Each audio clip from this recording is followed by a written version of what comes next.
É folhas 322, se os jurados quiserem acompanhar. Laudo. Já foi entregue a cópia para os senhores também. Pode fazer a leitura, por favor, depois o Ministério passará os depoimentos aqui no sistema do retroprojetor. Laudo de exame de corpo de delito, exame necroscópico. Boletim de ocorrência número 478/2020. Lacre número 390-1015. Aos 23 dias do mês de março do ano de 2020, no imol desta delegacia, nesta cidade, a fim de atender à requisição do Dr. Robson Ferraz Gonçalves, delegado de polícia, foi designado pelo diretor deste instituto o infra assinado pelo perito médico-legista relator para a realização da perícia necroscópica no cadáver abaixo identificado. Nome: Gabriele Magalhães de Souza. Filiação: Ronildo Silva de Souza e Emileide Magalhães. Sexo feminino. Data de nascimento: 2/3/2009. Naturalidade: ilha solteira, estado de São Paulo. Estado civil: solteira. Segundo consta na requisição de exame necroscópico, a morte ocorreu aproximadamente a 1h do dia 22 de março de 2020, no seguinte local: Mata / Floresta, em Brasilândia, Mato Grosso do Sul, em consequência de asfixia. O corpo deu entrada neste instituto às 6h do dia 22 de março de 2020, acompanhado da requisição de exame número 226/2020 da Polícia Civil, tendo sido trasladado pela funerária Funeprev e entregue ao IML de Três Lagoas, acondicionado em saco plástico com lacre número 390-1015, fechado. A necrópsia foi iniciada às 9h do dia 22 de março de 2020. Descrição das vestes. No momento do exame necroscópico, o cadáver trajava camiseta branca e com muita sujeira de terra, calção jeans sujo de terra, calcinha vermelha, sutiã bege. Toda a roupa estava suja de terra, assim como o corpo. Dos objetos e acessórios.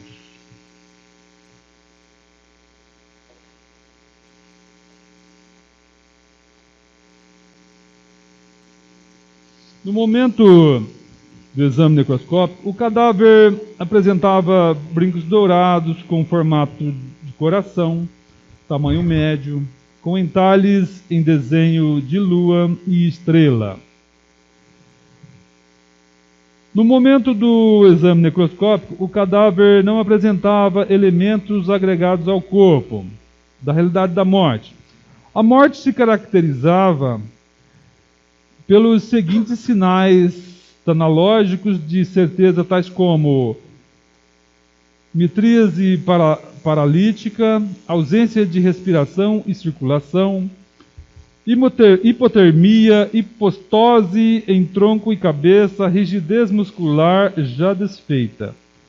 No exame externo, verificamos tratar-se de cadáver de adolescente, sexo feminino, de cor branca, aparentando a idade relatada na requisição de exame, 11 anos, com biotipo normolíneo, medindo 148 centímetros de comprimento, compleição mediana, estado de nutrição eutrófico, crânio simétrico, rosto oval, cabelos lisotrópico, de colorido castanho claro, nariz platirrino, íris de cor castanha escura, mento ortagnato, dentição bem conservada, pescoço com lesões a serem descritas, tórax com lesões a serem descritas, mamas tamanho pequenos com mamilos pequenos, sem secreção, abdômen plano, região gênito-perineal, típica para o sexo feminino, com pilosidade típica para a idade, membros superiores e membros inferiores com lesões a serem descritas. Ainda do exame externo inicialmente observamos que o cadáver apresenta face e tronco com pletorismo, escurecido pelo acúmulo de sangue, levando à suspeita de algum tipo de asfixia. O corpo estava completamente sujo de terra, dificultando o exame e, portanto, procedemos à lavagem para melhor observar das lesões. Após a lavagem do corpo, minuciosamente identificamos algumas lesões em face, pescoço e tronco a descrever. Dos achados superficiais e exame inicial.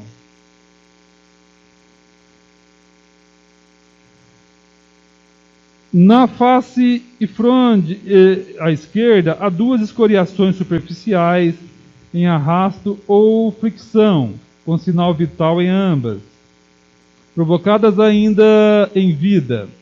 Vide foto. Grande pletorismo presente e claro em face e tronco.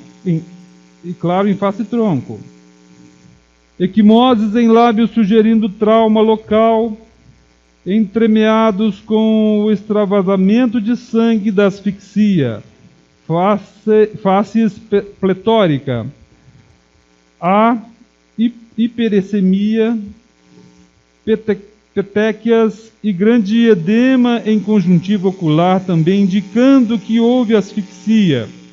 Não havia quantidade de terra em vias aéreas que justificasse a asfixia por aspiração.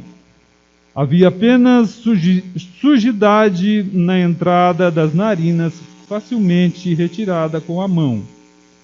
Havia uma grande quantidade de equimoses, especialmente no queixo, à direita do pescoço, no pavilhão auricular à direita e posterior e orelha direita do aspecto arroxeado, indicando que houve algum tipo de trauma local.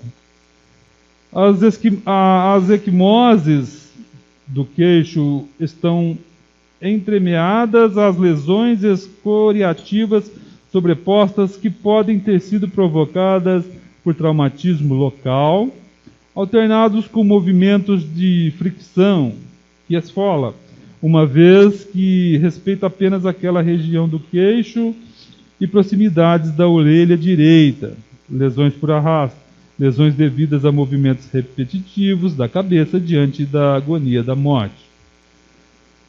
Pode-se observar uma espécie de linha em região cervical, com sulco fino e superficial anteriormente, também equimótico, indicando que houve aperto local com um objeto fino semelhante a um fio, o que pode ter sido utilizado no processo de asfixia. Posteriormente ao pescoço, há um sulco mais profundo com aspecto escoriativo, que pode ter sido provocado pelo mesmo objeto causador da lesão anteriormente ao pescoço. Há também a região cervical, tanto anterior quanto posterior, múltiplas equimoses arroxeadas de diversos tamanhos, podendo indicar traumatismo. Vide fotos. Analisando as lesões equimóticas no corpo, podemos escrever que são muitas. Nos braços bilateralmente, nos antebraços bilateralmente, nas partes bilateralmente, podem ser observadas múltiplas lesões, algumas sobrepostas e entremeadas de equimose e escoriações em conjunto. Outras somente equimóticas, outras somente escoriações de diversos tamanhos. Vide fotos. Estas lesões são comumente observadas quando inicialmente o indivíduo sofre algum tipo de tortura física por trauma contundente antes da morte e tenta se defender, causando lesões nos mais diversos formatos e tamanhos. No tronco do cadáver, anteriormente e próximo da mama esquerda, pode-se identificar escoriações bem semelhantes às causadas por unhaduras humanas, onde Literalmente, o arrasto de unha ou objeto semelhante pode ter deixado a lesão ulcerada no local. Vídeo fotos. Do exame detalhado. Procedemos de imediato ao exame ginecológico, uma vez que a presença de alguns achados durante a exposição da genitália nos chamou a atenção. Havia grande quantidade de larvas de diversos tamanhos e, portanto, nos induz a pensar que não foram ali depositadas de uma só vez. Os vários estágios de larvas significam que no local havia matéria orgânica proteica em abundância e que as moscas depositaram seus ovos em momentos diferentes. Ao exame ginecológico, observamos claramente que a membrana himenal estava totalmente rota e já cicatrizada, indicando que já havia sido rompida há algum tempo e não recente, pelo menos 14 dias, que podem ser meses ou anos. Esses achados são classificamente encontrados em situações onde já se venha praticando ato sexual há algum tempo.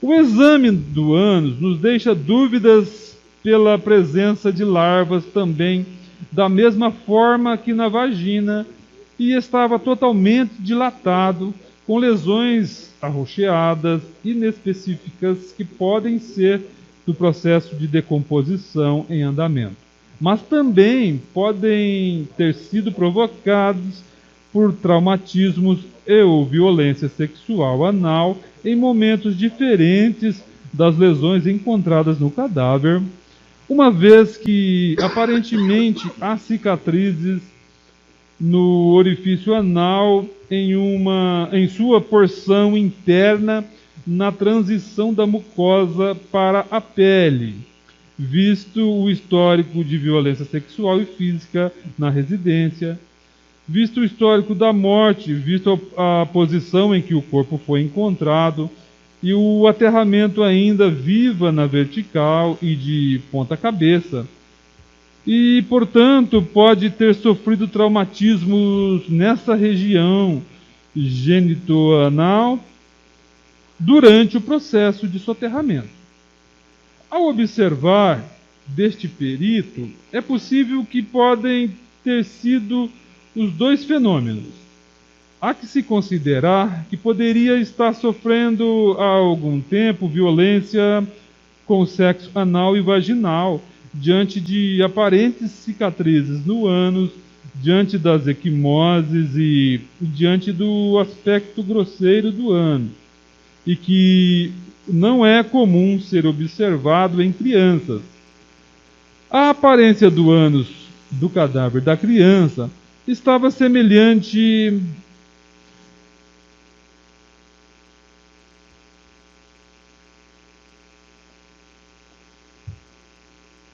ao de profissionais do sexo, onde há cicatrizes das fissuras provocadas por penetração exaustiva e dilatação dos anéis musculares do esfíncter anal.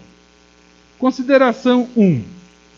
Uma situação para a justificativa das larvas em vários estágios de evolução na genitália é que houve ausência total de higienização da genitália por alguns dias e que, para isso acontecesse, a criança não teria condições de executar a limpeza local e, de alguma forma, se defendesse das moscas ou mesmo tomasse banho.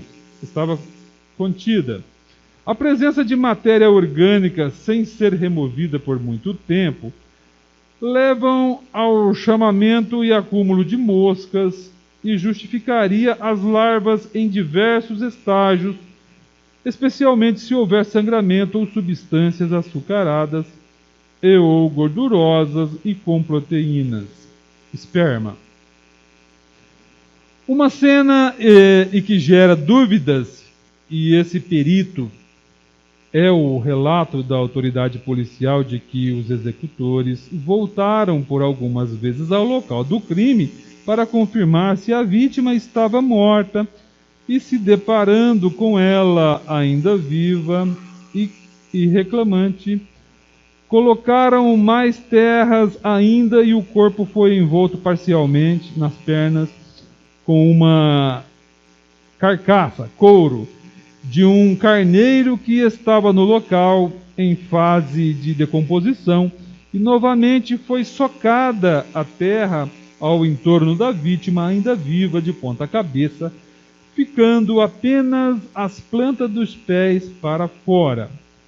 Considerando este cenário, se justificaria facilmente a transição de larvas do animal em putrefação, já nos vários estágios em que estavam para o corpo da vítima, o que faz algum sentido, uma vez que as larvas têm predileção por orifícios naturais, como ânus e vagina. Há algumas lesões na perna esquerda e em abdômen anterior, semelhantes, que mancharam e corroeram a pele com aspecto de estranheza para este perito. Essas lesões, manchas, pouparam o local onde estava vestido o calção jeans e iniciam-se na perna esquerda, próximo ao joelho posteriormente, envolvendo a coxa. Pulam a região de roupa e atingem o abdômen anteriormente, aparentemente corroendo o tecido cutâneo e manchando. Foi o couro do carneiro que estava em decomposição e este processo começou a diluir a pele da vítima também. Vídeo foto.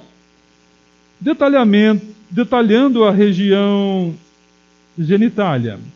Identificamos, conforme as fotos demonstram, que há alteração dignas de serem relatadas e investigadas. Há algumas equimoses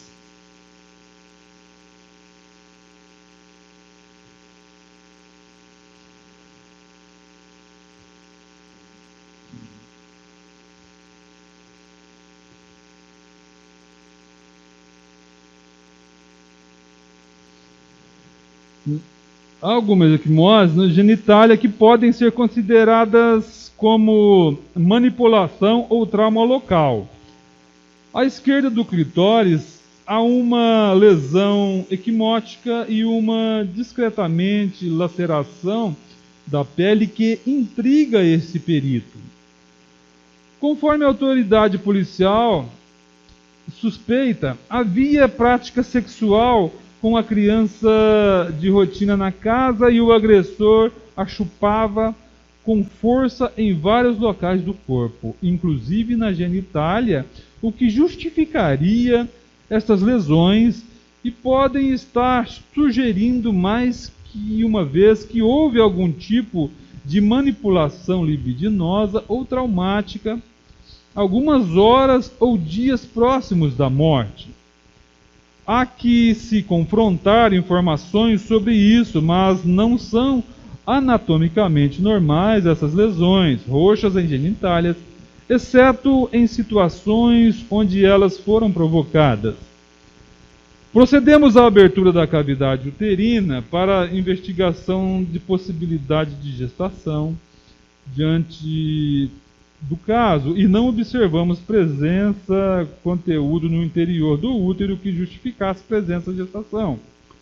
Mesmo assim, colhemos sangue para contraprova, coletamos suaves vaginais na tentativa de encontrar algum material sugestivo de esperma ou mesmo antígeno PSA e encaminhamos ao laboratório IALF em Campo Grande. Não havia urina na bexiga e, portanto, não foi coletado.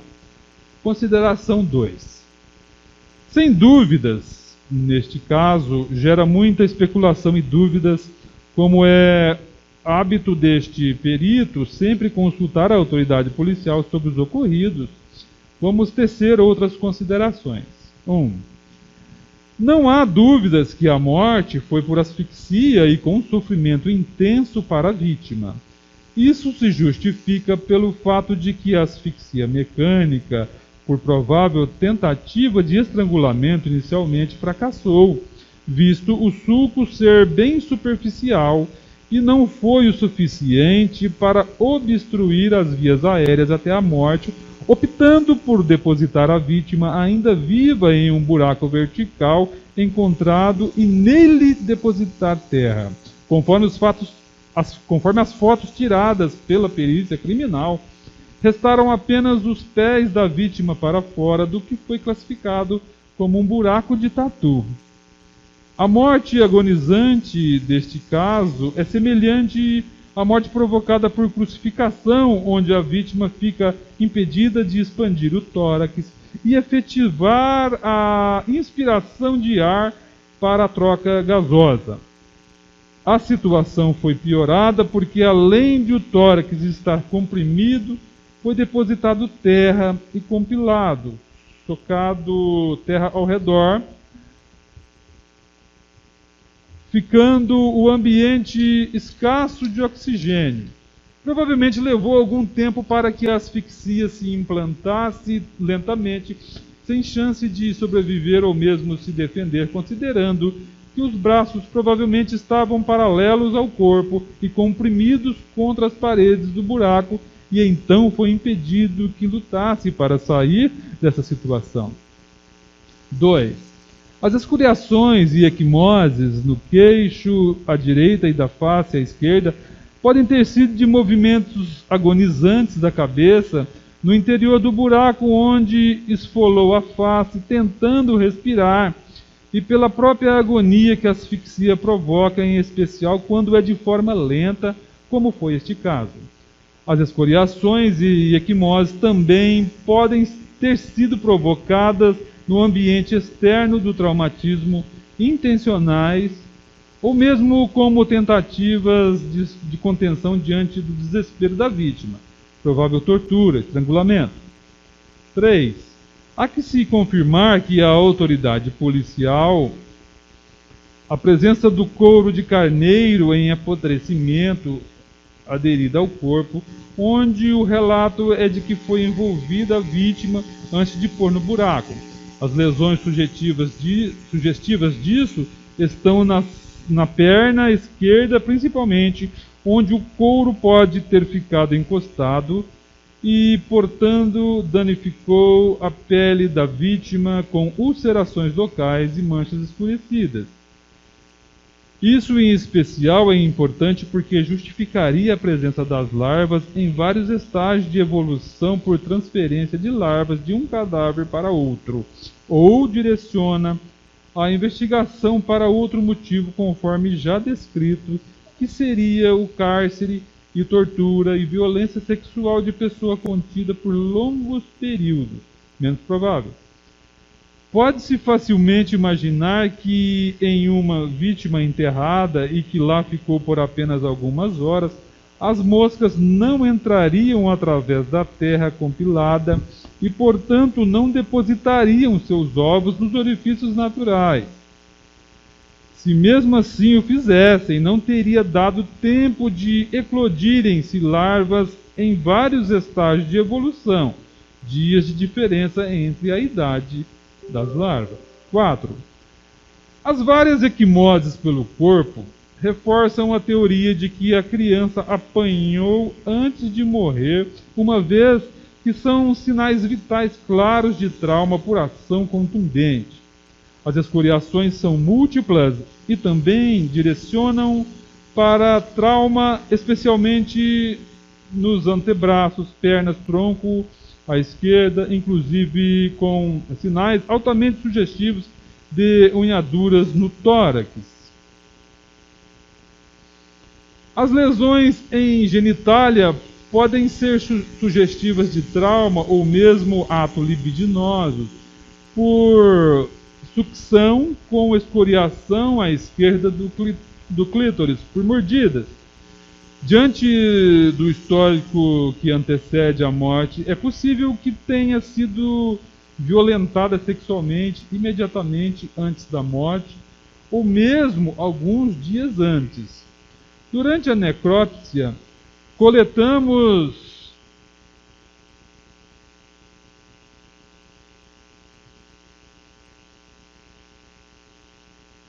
coletamos 3 amostras intravaginais com suave que foram enviadas para o laboratório de referência IALF na tentativa de identificar material genético masculino. A cicatrização de membrana imenal não deixa dúvidas de que houve ato sexual ou ato libidinoso em algum momento anterior, visto que estava totalmente rota e cicatrizada completamente. Na verdade, a genitália e o ânus da criança se assemelhavam à genitália de uma mulher adulta que pratica sexo rotineiramente. Tá, aí só vai ser feita a leitura da conclusão do laudo, que é um pouco extenso, depois o Ministério vai passar alguns depoimentos aqui no retroprojetor, para depois valerá como leitura de peças do processo, e aí depois na sequência será feito o interrogatório, porque, né, doutores, a defesa e a acusação vão desistir da oitiva e testemunho de plenário, né? Perfeito. Da conclusão do laudo pericial. Do observado e acima exposto, concluímos que examinamos um corpo em estado de morte real, cuja causa mortis foi devido à asfixia por compressão torácica e escassez de oxigênio do ambiente.